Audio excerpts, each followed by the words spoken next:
Good morning and welcome to our webinar entitled Become a Wildland Firefighting Vendor, Forest Service Procurement, VIPR. So we'll learn what VIPR means in this webinar and the importance of it if you're interested in doing business with the Forest Service. My name is James Forrest. I'm the Program Coordinator for Norcal PTAC, and we're lucky to have Lenny Dean, our procurement specialist, one of our many procurement specialists in Norcal PTAC, giving the main presentation on VIPR and Forest Service. He works with a lot of clients for our organization about this, so you're in good hands with him. Before we hand things over, I just want to talk a little bit about Norcal PTAC. We're the ones hosting this event. We are a nonprofit program, part of a network of centers across the whole country. There's about 100 of us, and we're all independently operated under the same funding agreement. And our service area, you can see on the map here in green on the right in Northern California. So I know we have some folks joining from Montana and elsewhere. Luckily, this is about the Forest Service, so it is a federal bid program. So it's not CAL FIRE, it's not specific to our California region. But if you'd like to work with us in a more hands-on way as a client, then you should be located in one of our counties here. And so you can see there's 15 counties in green. We do offer one-on-one meetings with procurement specialists, ongoing relationship. You can be assigned to a procurement specialist if your business is eligible, and they'll sit down with you and go over the many processes of selling your goods and services to the government. So if that's something you're interested in, you can reach out to me to see if you're eligible. But the basic eligibility criteria are this: that you are located in our service area, that you have an established business that's up and running and getting sales, and that you're interested in government contracting. So you're not looking for financing, you're not looking for grants, you're not looking for startup assistance, something like that. You're not looking to write your business plan. What you're looking to do is take your business to the next level of contracting. It's a little bit different for firefighting because there is such a high demand and emergency need for firefighting vendors. You don't necessarily need to be quite as set up. So that is literally the one industry where we're more lenient on our rule about not accepting startups. So if you just want to get on to join the effort with the Forest Service, that is actually something we may be able to help with. So go ahead and give me a call. My number's at the bottom there. If you are a client, we can also set you up with custom bid matching. It scrapes the internet and gathers all these bid opportunities, sends them to your inbox every morning based on the criteria you work out with your procurement specialist. That's a service that we pay for, then we offer to you for free. And then we also put on webinars like this. We host them on a pretty regular basis. You are always welcome to join. They're free, always free. Welcome to for anybody around the world to join, so you don't have to be in a service area, as we're finding out. So you can see our website there, norcalptac.org. That's where you get started. There's a red apply now button if you'd like to apply. Go ahead and apply, and I will be reviewing your application and assigning you to someone if you're eligible. If you're not in our service area, but you want to work with another PTAC, you can find a whole directory of PTACs at that second link there. And you have my contact information at the bottom there. All right, let's go ahead and move on. Before we hand things over to Lenny, I want to do some housekeeping notes. So in this version of Zoom, we have a Q&A as well as a chat feature, ways that you can interact with us. You can also raise your hand, but the Q&A is what we want to use for questions about content. So if you have a question for Lenny Dean, what does this particularly mean? I didn't understand that part of it. How long does this process take? Whatever it is about the content that you'd like me to relay to Lenny, put it in the Q&A, and we have 2 Q&A sections today, and I'll read them out to you as time permitting. Try to keep your questions detailed, but also general enough that it's useful for everyone's time today. So I tend to find that questions about, does my business, what are my odds of having success in the marketplace, don't make great questions for everybody else, because if you're selling something very specific, might not be super useful for everyone else. The chat, on the other hand, we can use to network with each other, and if you're having a technical issue or you just want to say hi, go ahead and use the chat, and you can even reach out to me privately if you'd like. We are recording this webinar. So in the recording, as well as the slides, and they're very detailed slides that we won't get into the full detail of the slides. We'll be sharing all of this with everyone later today. And we'll be putting that on our website, and it's going to join our archive of webinars. So no one needs to worry about whether they're going to receive the slides. Yes, there's a lot of slides. There's about 80 or 90 slides today. You will be able to review all of them on your own time later. So it's no shame if you need to ask that question again later, but we should be good for now. Lenny, let's go ahead and have you turn on your video and unmute. And let's hand things over to you.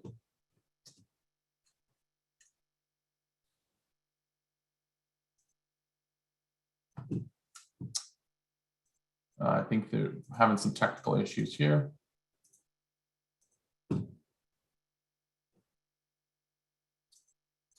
Lenny Bean, can you hear me?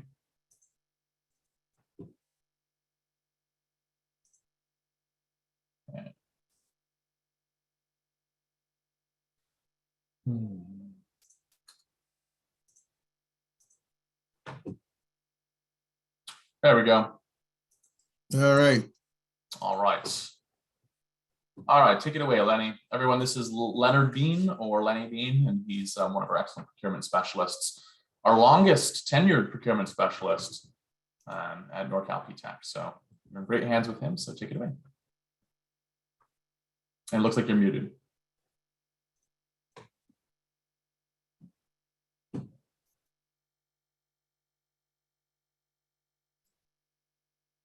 All right, we ready now? Yes, loud and clear. Okay, all right.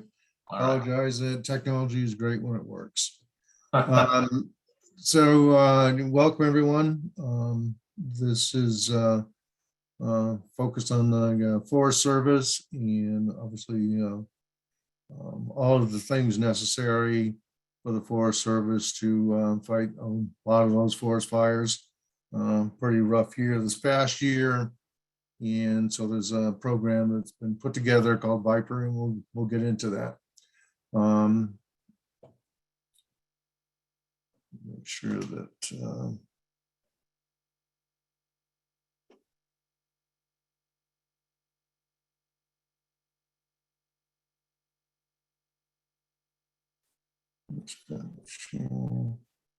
Oh, you stopped share there.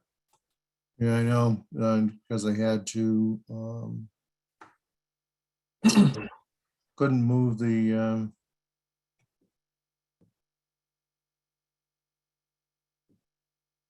If you click on the screen, you should be able to move. And remember, there's a bit of a delay, so it may seem like it's not moving, but. all right.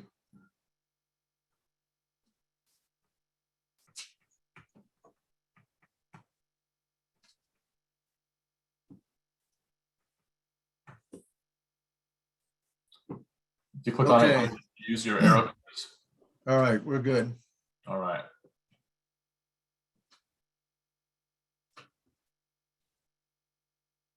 All right, so on the agenda here, we'll talk about the Forest Service first and their procurement activities for fighting those fires, and the prerequisite requirements, how to register in VIPR, preparing and submitting your offer, contract compliance, and some resources and tips.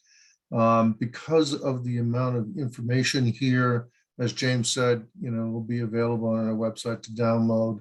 I don't intend to go through all of their website for registering in VIPR. I'm going to go over some of those key points and have a chance to answer questions. If you have any issues with any of these sites, whether it's prerequisite sites or the VIPR, please reach out to us, and we'd be happy through a Zoom meeting, look over your shoulder and make sure you're filling out all the information correctly. So let's talk about the Forest Service. So it's 193 million acres of public lands and grasslands, and we're even Puerto Rico. A lot of partnership with public and private agencies like Cal Fire in California. The local region is Region 5. We're talking about today. Here's what they buy. So obviously natural resource services, construction, maintenance, repair of property, lease rental facilities, housekeeping, transportation, and lease or rental of equipment and we'll get in a little bit more on that, in special studies, and obviously the fire and aviation support services. What they use for the forest fires is called a virtual incident procurement system, VIPR. So what it is set this up, the Forest Service set this up so it makes it easier for both the government and for vendors to the government to work together on one site to be able to have equipment available, post their solicitations, all through an electronic procurement process. So I would encourage you, if you do go forward into the VIPR system, become familiar with it, because that's where all of the business transactions will take place. It doesn't take place outside of there. There's also blanket purchase agreements that are awarded, and those, we'll talk about those opportunities coming up. And typically they happen between now and say the end of April to get those purchase agreements in the system. This then allows them to create dispatch priorities so that they can very quickly dispatch your equipment to a particular location for firefighting. And it's not just firefighting, but it's the cleanup after the firefighting that is an important part as well. So for the basic purchase agreements, we submit offers through VIPR, and any amendments to those agreements, any modifications, and this is where those agreements are managed.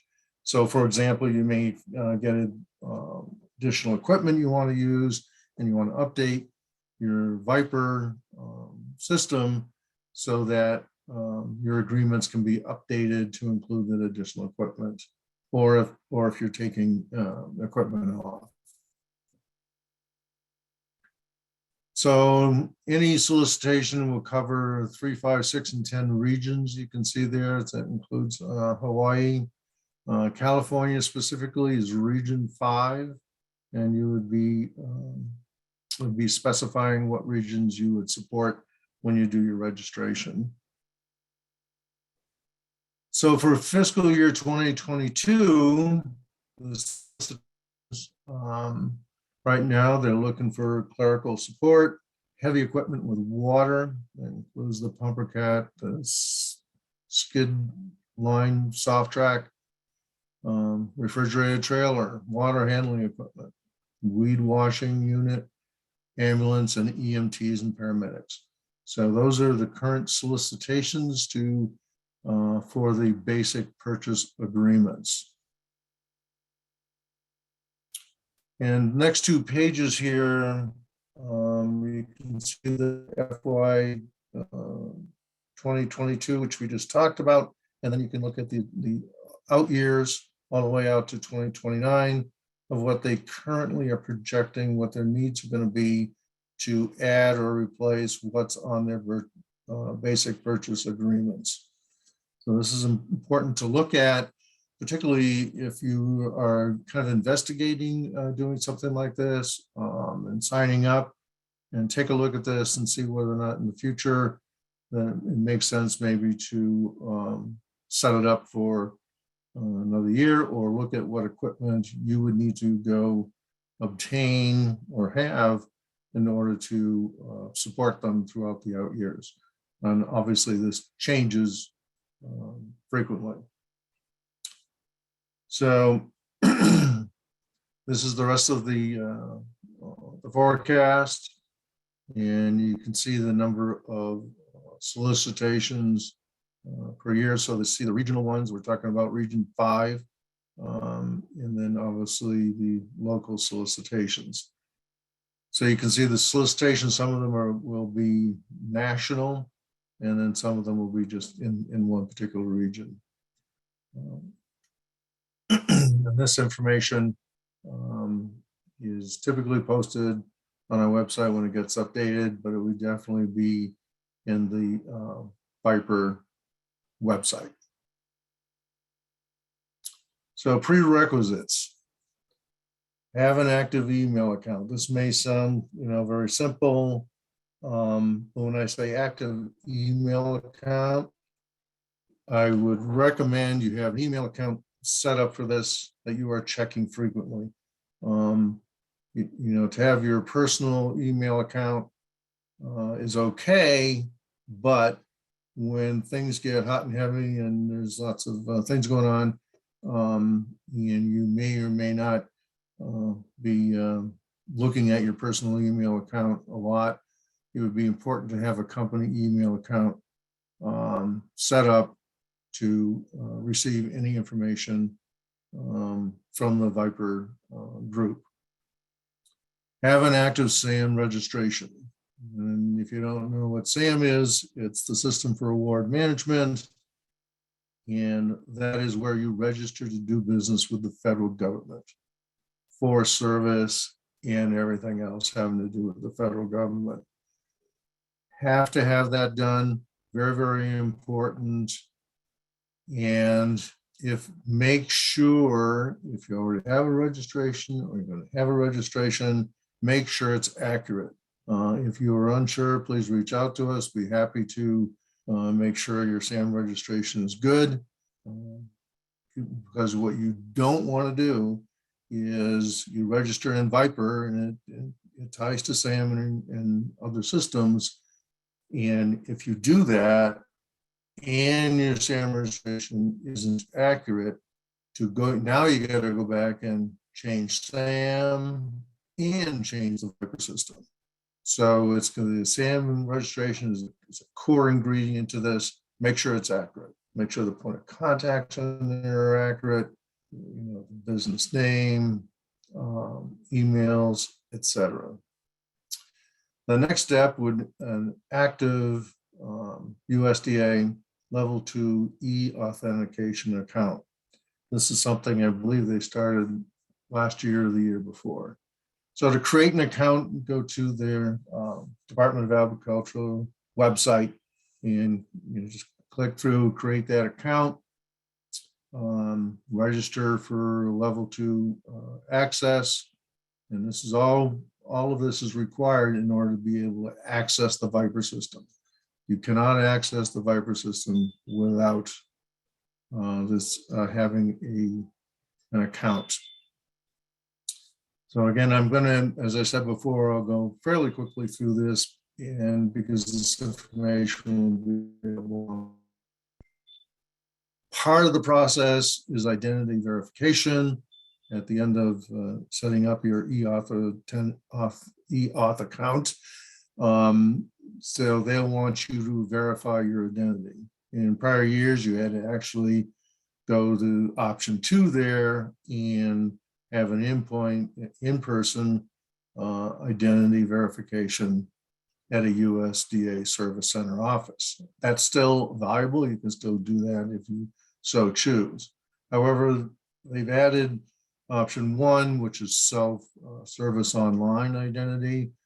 Involves entering your social security number, answering 5 quiz questions to prove that you are who you say you are. Must have a U.S. home address, and you must be 18 years old to use the online service. If you can't do it successfully online, then you go to option 2 and do it in person. And if you are under 18 years of age, you have to do it in person as well. So you have your SAM registration, you're good to go. And by the way, that SAM registration, whatever you have in there for your company, if you are a sole proprietor, you are an LLC, you are a corporation, that's all going to tie back to what you have filed with the state.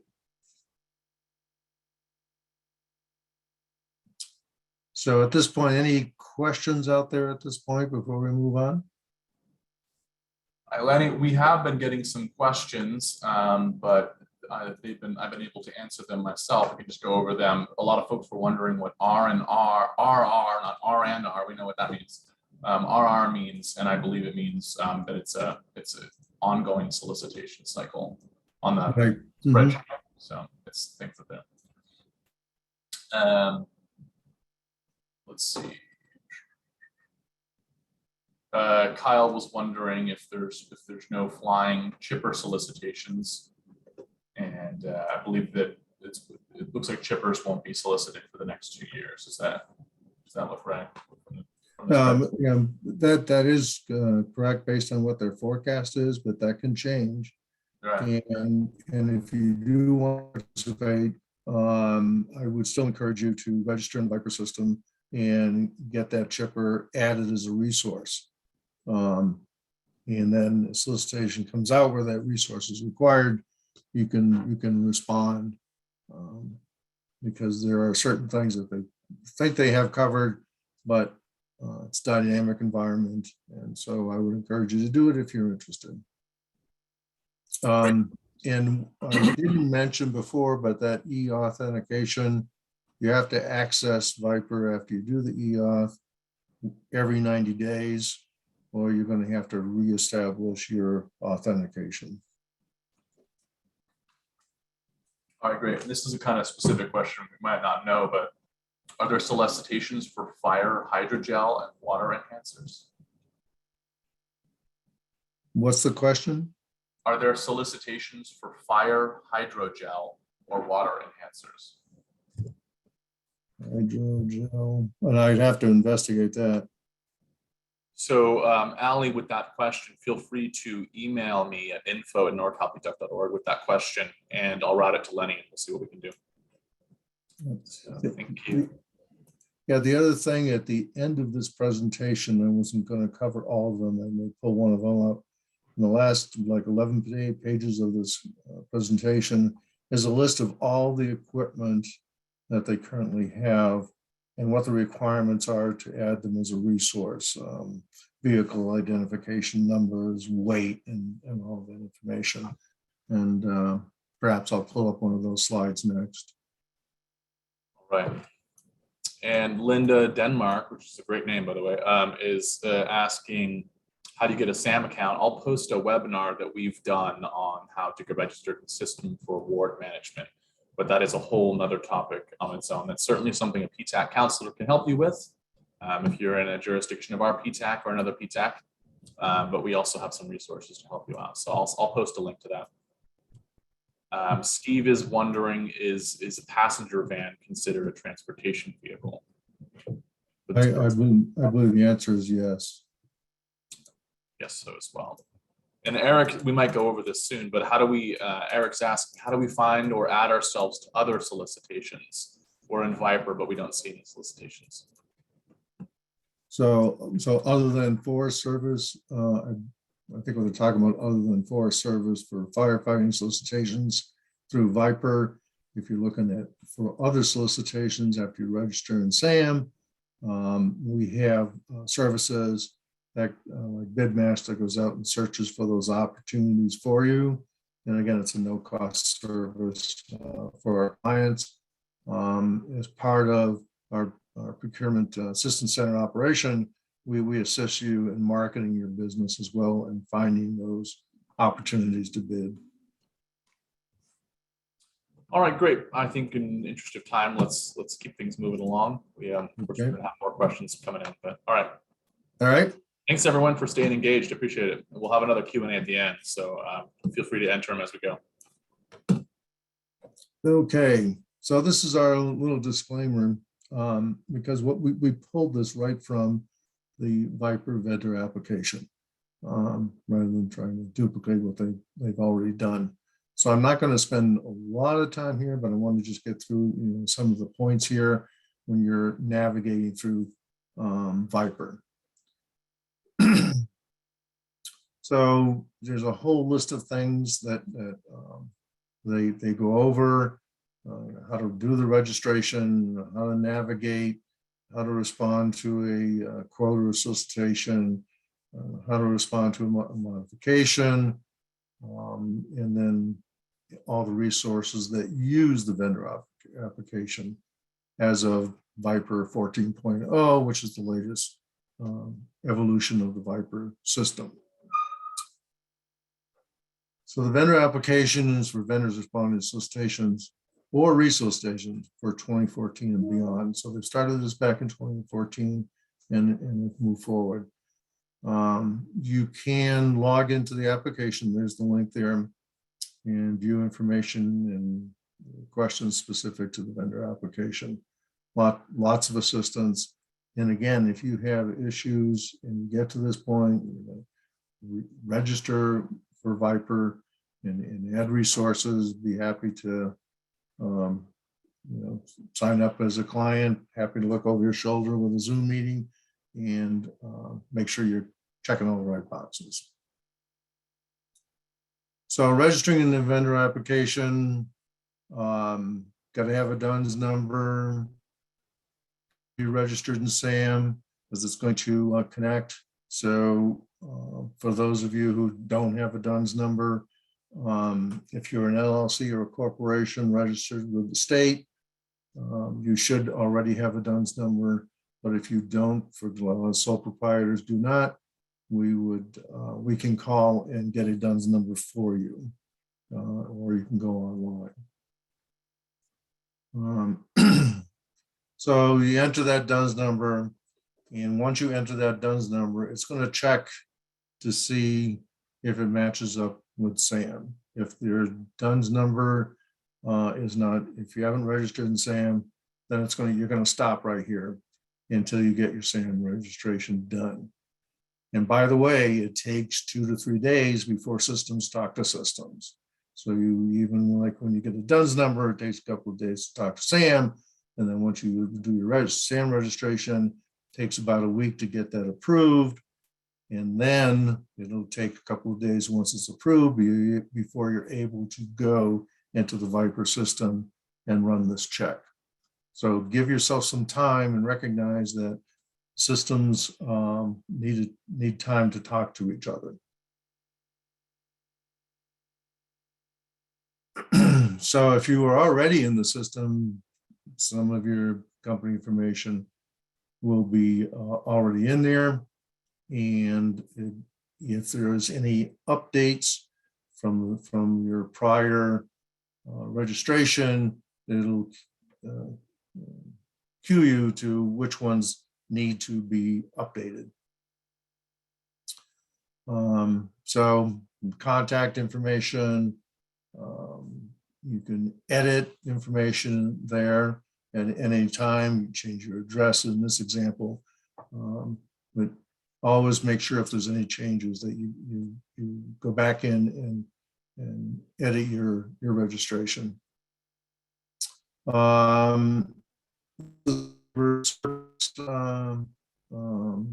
Area, if you're in a labor surplus area, and if you can't find the information on that, we can help you find out if you are, and then you want to make sure you check that correct box. And also business status, you can see like the hub zone, 8A service disabled, etc. Some of those will be, you're going to check those boxes in SAM, but most of them require an actual certification process, an application, and we also help you do that as well if you want to apply for it. Because sometimes what they'll do is they'll set it aside for just service-able that are no businesses or just small businesses or woman-owned, etc., in the entire federal government. Oh, now you've done the registration. Now you can actually use it. So once you've logged in everything else, so if you look at number 3 there, my resources. Resources are your equipment, that you can add your equipment in there, and it says under add new resource number 5 there. You can hit that green plus button and add more resources. And again, the last 10 pages of this presentation, you will see a list of all the types of resources and what the requirements are for entering those resources. A chipper will have different requirements than a bulldozer, as an example. Need to check those out. So this is where you would put in your resources. And then on the number 4, there's my quotes, and then my agreements. So once you could, this is where you would submit your quotes. Over to the right is open solicitations, and those are the ones that are available to bid on.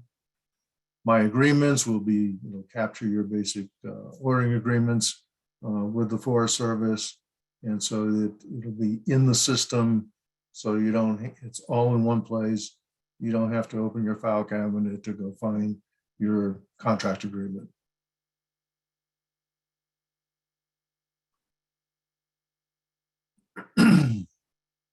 So this is, talk about navigation on some of the display pages. I'm not going to spend a lot of time here, like I said, because if you do get into the VIPR system and you are responding to the solicitations, adding resources, you will come up to speed pretty rapidly. However, we are here to help you get through it. So for here, you can see there's a list of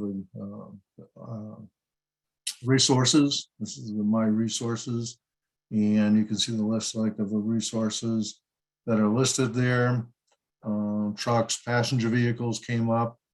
There's a resource for that. And mobile laundry unit. So these are the resources this particular vendor has already in there. And under number 2 there, you can add additional resources. You also, on the number 4 there, you can delete or edit those resources as well. It's important to have your resources in the system so that the Forest Service can see that you're there. So when the solicitation comes out, or if you have that basic ordering agreement, they know exactly what you have for their needs. So this is navigating in a wizard, and the wizard is part of the system where you can go in and go back a step, previous, say continue, and then you'll get a confirmation of any changes that you made. It'll also cue you to what fields are required as well. This is where you edit your company information. It's pretty straightforward. You have an address change. You have a change to your structure. You might have gone from a sole proprietor to a limited liability company, and you want to be able to capture that information in here. And it has to tie back to the SAM system. Here's where you can edit your contact info, your phone number changed. And by the way, one of the things I find is when I've called some clients, etc., the voice mailbox is full. If you sign up in the system, you want to support the fire services or any other contract for that matter, make sure there's a clean phone number that you check, and that you automatically maybe do a Google phone number so that you get an email that lets you know that you've been contacted. But you have to be available.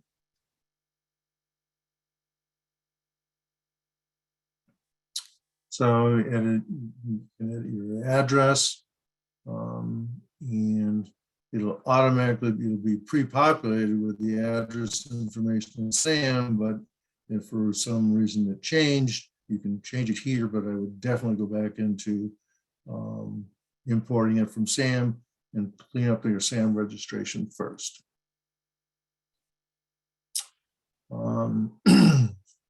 This is labor surplus area. We talked about that before. You can click, there's that link to check the status and see if you are.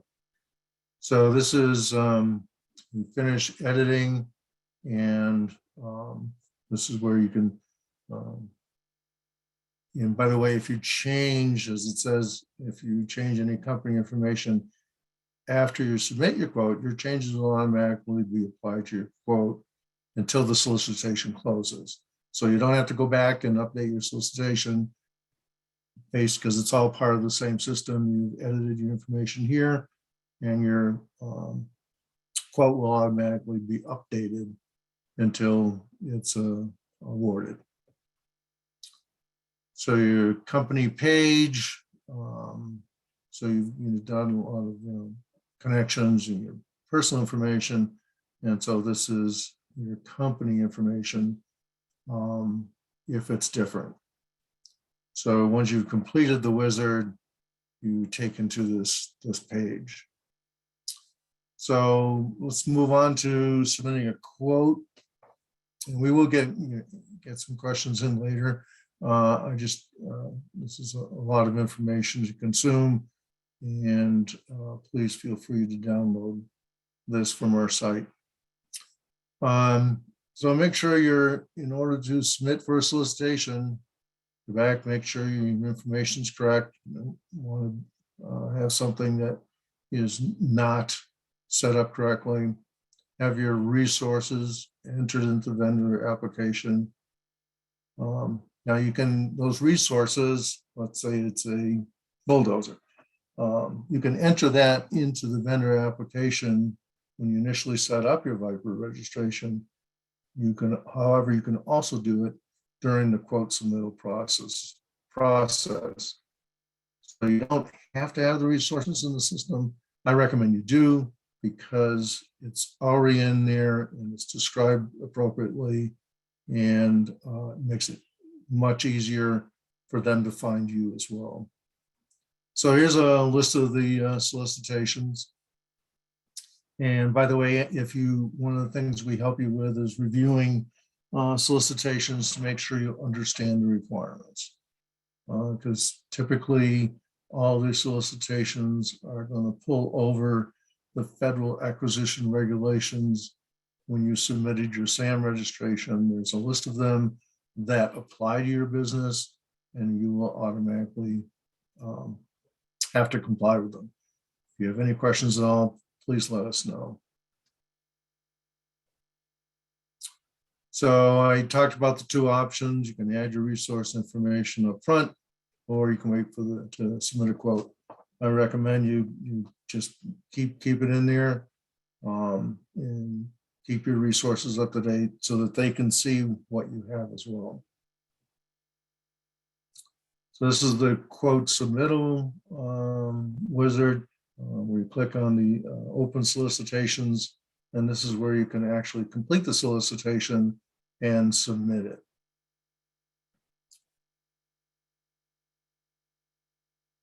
So it walks you through. You start the wizard, you click on that open solicitation, and they'll mail you a confirmation when it's complete. You can then view a summary of the information, and you can look at the complete solicitation package. And again, any questions, give us a shout.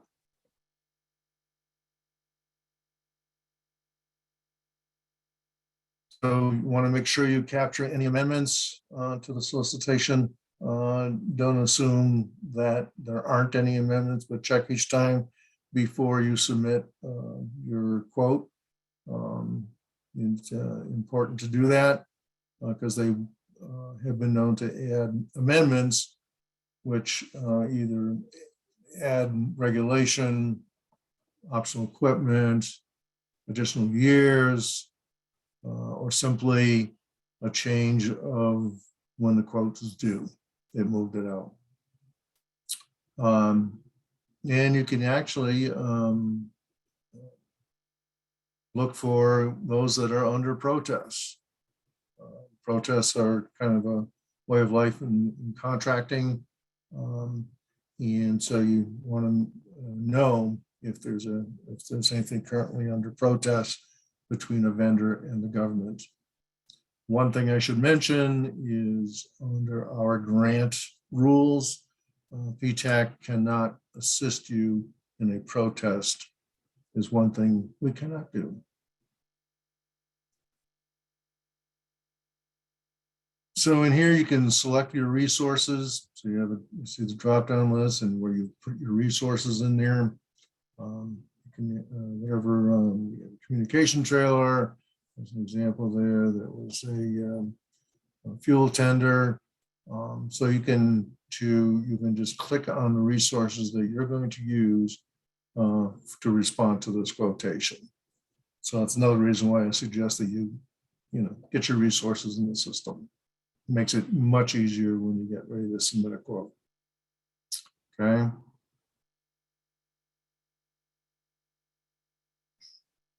So this is where you would add your rates and your dispatch center. So you're going to select your DUNS number. You're going to put in the rates for in double shift in this particular case, and you're going to put in your rates for the use of this particular equipment called a chipper. And you also want to, in addition to setting the rates, is what dispatch center it would come out of. So physical location.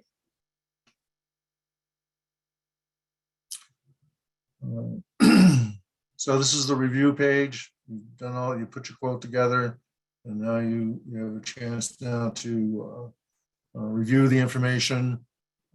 Make sure you review it thoroughly before you hit that submit button. And then this is where you would actually do an electronic signature, essentially on the quotation. So once you click that submit button, you get a confirmation message. And one of the key remember on the right at the bottom, always include all of the resources you wish to be associated. And important to do that from the standpoint of they may pick and choose which ones they want to use from your quote. So make sure you include them all. And now you finished this. And I won't go over generic solicitations. It's slightly different here. This usually doesn't apply to a lot of companies, but if it does for you, then take a look at it. So once you submit a quote, you can view your quote information on the My Quotes page. You can see everything that's out there, all the quotes that you've submitted. Just remember, you can't delete a quote once you submit it. It's there. You said you were willing to, this is your quote, and you will accept a contract for it. So you can add the new resource from My Resources page. I encourage you to do this up front if you can. I have a few clients who, for example, are waiting for the plate or the modification of the equipment to occur before they add the equipment in. So you can add these resources in to the system so they're available for quoting. Classify the resource. When you do that, this one's under fuel tenders as an example, and for the intended use, and they do it in groups. Enter the resource info. So, and you have like the VIN number, the equipment ID, the license number that's on the license plate, the state where the license is issued, needs to be completed. A lot of these details are once it is on site, and you may not be there all the time when that equipment is on site, and so it's in the system and can be verified.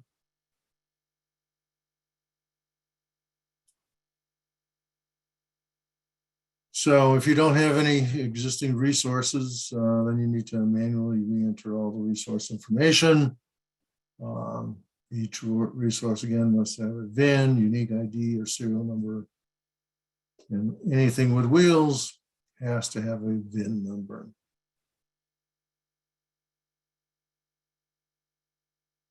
So it will depend on the different type of resources.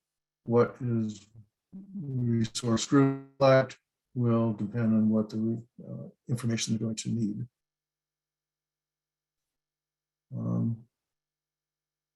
So some resources require these technical evaluation files. Some of them want pictures. Some of them want additional documents of it in operation. And so you want to be able to upload that information as well so that they can verify the equipment that you're submitting. And there's a summary of this particular resource. Make sure it's correct. You can always edit this, but you want to make sure it's accurate so that you're ready for any quotations, any solicitations. You can just click on them and go. So this, you finished up your resource page. So this is the information there for the fuel tenders. There's the VIN number, equipment ID, etc.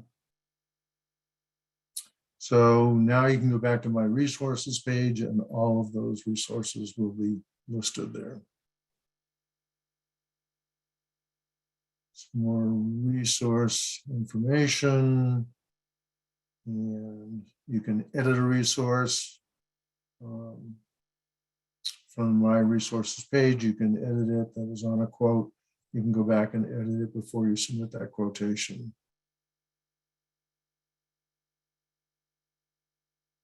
And you can also edit a resource that is on agreement. If your resource has already been awarded an agreement, then you will see this message telling you the modification is needed. So you can update your resource. You might have modified it, you added something to that piece of equipment, but it will require an amendment be issued from the contracting office to your agreement. This talks about solicitations. We talked about that before. You'll get perhaps you get an amendment. Indicate what the amendment is. It's a variety of factors. Anything as simple from when the due date has been pushed out, or could be they wanted to add additional equipment, all kinds of things.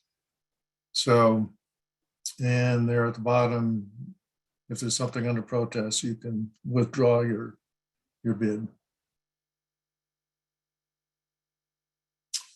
So this is a quote comparison.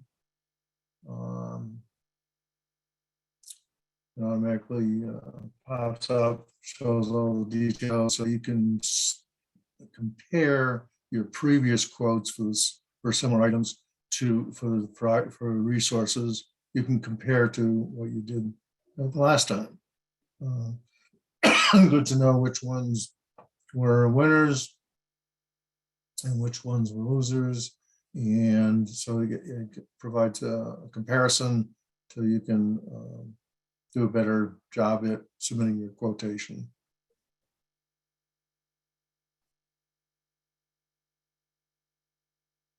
So this is non-SAM information. You can submit it after you submitted a quote. You don't need us to resubmit your quote, but you will have to update it if you get the award, and make sure your SAM is up to date and ties with the VIPR system. This is you are awarded an agreement. Congratulations, you have an agreement. You have a basic procurement agreement for this equipment, and this particular my agreements page will keep a complete list so you can quickly see what your agreements are, and all the agreement. These are the agreements that you have been awarded. So this is important. So when you have those agreements in place, if they decide, hey, I need what you have on your agreement, then they'll issue you a notification of where they want that equipment when they want the equipment available and where.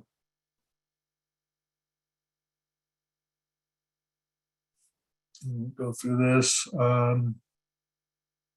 There's agreement and modification responses. If you have modifications, I'm not going to go into too many details here.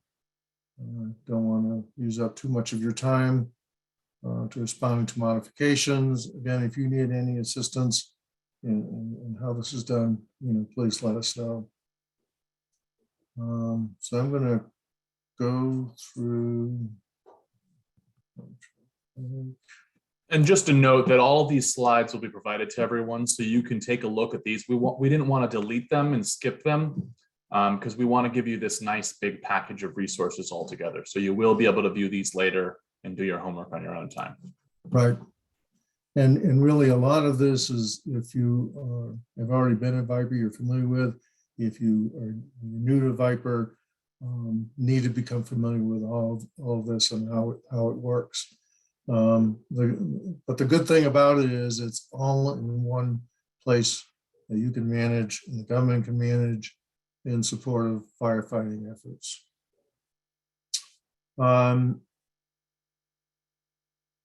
So these are all the resources. They use the vendor application, and this was I talked. So there's several pages here.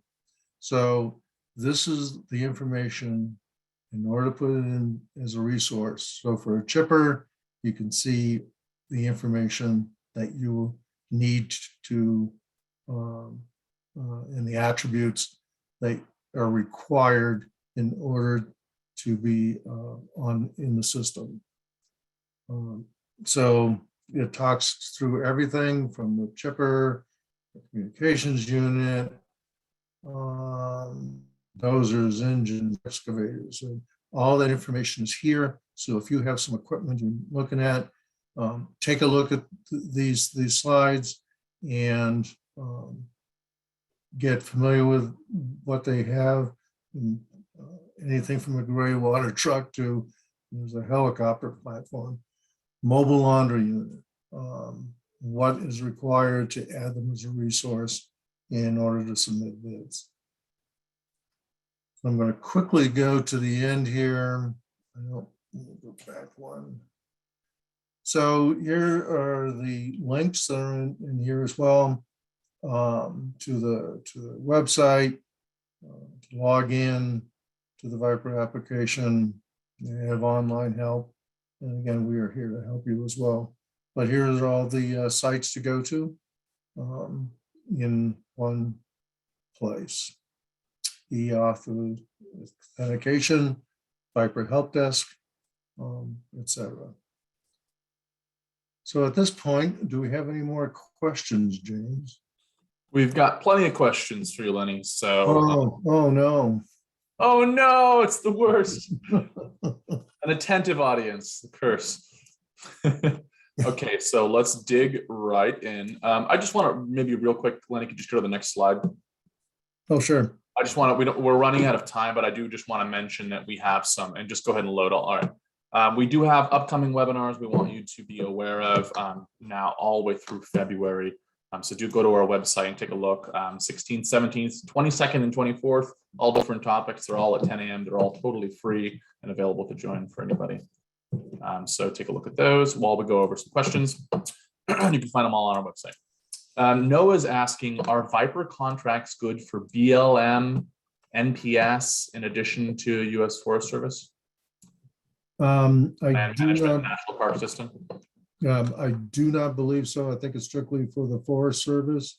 However, those organizations would also be able to connect with the Forest Service to be able to buy. So they actually would send their money over to the Forest Service to prepare the equipment. But yeah, that was the Bureau of Land Management. I think we were talking about if it's under the Forest Service, then yes, it could go through VIPR. But if it's outside of the Forest Service, it would, as long as you have a SAM registration, and you could compete for those opportunities with those other agencies. All right, thank you. And Steve Thomas is asking, do my resources need to be owned solely owned by my company? Well, that's a good question. I don't think so. I mean, my gut says no. And when I'm assuming you're talking about leasing equipment and things of that nature. I think the preference would be that you own it since you're going to have the contract. But I would believe that if you leased equipment, it would be okay. Okay. And Michael Merrill's asking, can preloaded resources be available for multiple regions? And is there a penalty if a resource has already been called out? For instance, if an ambulance was called for region 1 and region 6 called for the resource, would there be a penalty? No, I mean, once you establish a resource and where, what region it is associated with, that's where it stops. That's where it stops. What do you mean by that? Well, I mean, if you're in region 5, which we've been talking about, and you have this ambulance in region 5, and then they have a need, like you were saying, in region 1, which one holds the more weight, right? Well, I think you would need to have, region 1 should have its own ambulance capabilities, own resources to use. And so I don't think there would be a penalty if region 1 goes to region 5 and says, oh, I need an ambulance. And so obviously you don't want to take an ambulance from region 5 to region 1. So there is no penalty for not going to region 1. As I understood his question, he's saying if he lists a resource as available for multiple regions, will he be penalized if they're called on simultaneously? Like, is it bad to list one ambulance for multiple regions if you only have one ambulance? I would say that was bad, unless you really have that capability. Okay. Yeah, the one thing you do not want to do is you go through this process, you have a basic ordering agreement, and the one thing you don't want is them to call up and say, I'm sorry, I can't support that. In government contracting, that's a very black mark. Yeah. Okay, Eric Rodriguez. By the way, it is 11 now. If folks need to jump off, you'll be directed towards a survey and just let us know what you thought of the webinar. We'll also send it in a follow-up email along with everything. So if you have to go, thank you so much. We do have a few more questions for those of you who want to stick around.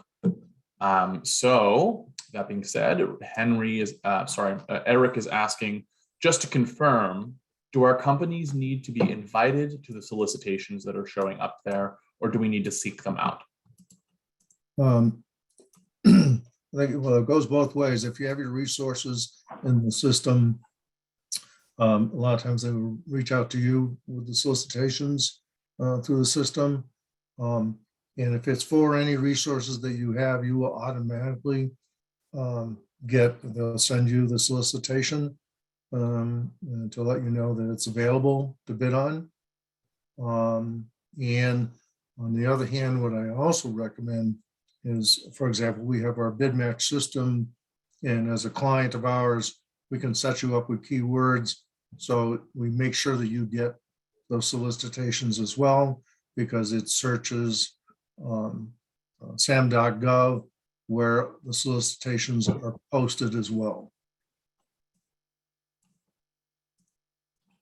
Okay, and I don't fully understand this question. Maybe you do, Lenny. Henry's asking if you can delete a quote and if there is a POP on those. I'm not sure what POP means. Do you? No, I'm not sure. Period of performance. But once you submit the quote, Period of performance. Yeah. Yeah. Once you submit the quote, you've committed, and again, you don't want them to reach out to give you an award and you turn it down. Don't do that. Once you submitted it, you own it and need to abide by it. Period of performance, if that changes, then that can be an amendment to your quote or amendment to your agreement if you receive one. Okay, another question from Henry. When setting up the quotes and replying to solicitations, are they viewable by all or only contracting officers? So if I send a quote with specific pricing, will that be available to competition? No, it's yours and the contracting officers. In order to get the things like contracts, agreements, and quote information, et cetera, you have to go through the Freedom of Information Act, which would take people a very long time to find that information out. We do have the capability, or you do as well, to go to some sites and look for awards for what you do, and then you can look at what other companies have received as awards for those bids. Sometimes it's easy to kind of ferret out what unique characteristics, like a piece of equipment. Some was one piece of equipment, but if you get multiples out there, a little bit more difficult to see what the award prices are and things like that, and who got the awards. But we do have some search availability, and certainly can help you, help steer you in those directions, so that you can take a look and see what you do, what other companies have received awards for what you do. All right, great. Well, that's a wrap here. Let's just go to the next 2 slides over, just for propriety here. Thank you everyone for joining today. We know it was information coming from a fire hose here. So just another reminder that all of these slides will be put to our website later today. I posted the link in the chat. I also posted a link to our survey, which we really love if you fill out, just to let us know how we did. We're always trying to improve our services. It matters a lot to us. It also matters a lot to our funder. So that's very nice if you help us out there. And we hope to see you at future webinars. We're always putting on more, as you can see on the screen right now. So thank you so much, and have a good rest of your day. And thanks to Lenny for putting all this together. Thanks, James. Great job as usual. All right. Thanks. Bye-bye.